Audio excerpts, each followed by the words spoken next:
Hello guys, welcome back to Hub of Knowledge Mac Future Making Training Center and Consultancy Services.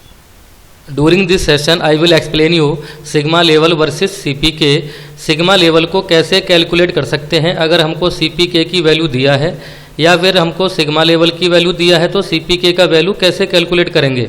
So friends, let we continue this video till and.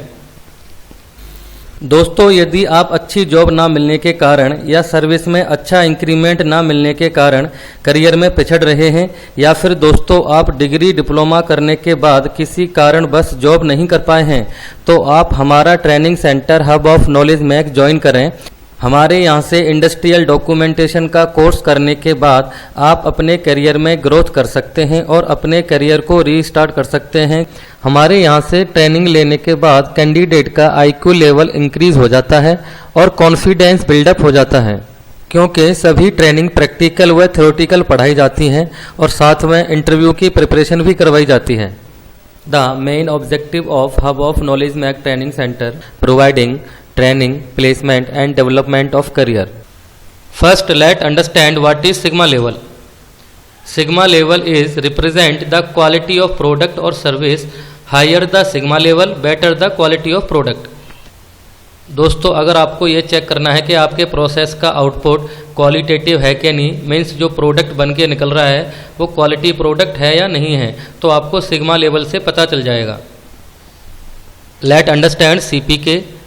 CPK is the capability index. It helps to measure the process capability to provide output within the process specification.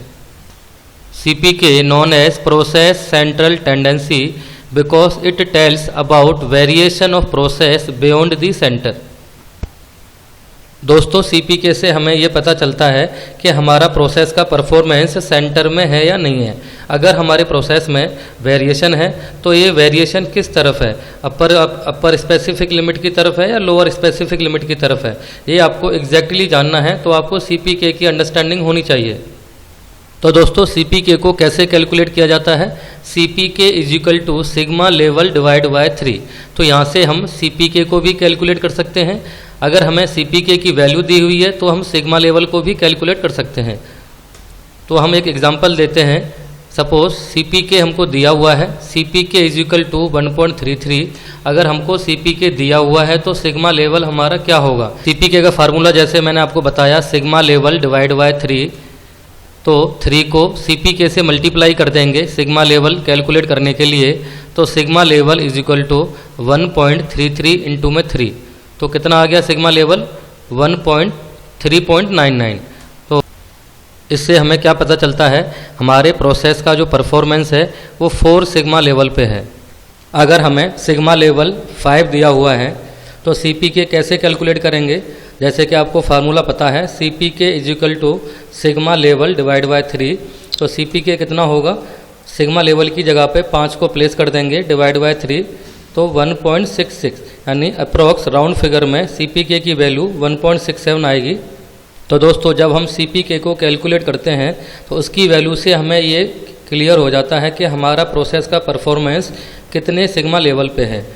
दोस्तों, अगर आप एक perfect QMS MR बनना चाहते हैं तो आपको complete documentation आना चाहिए.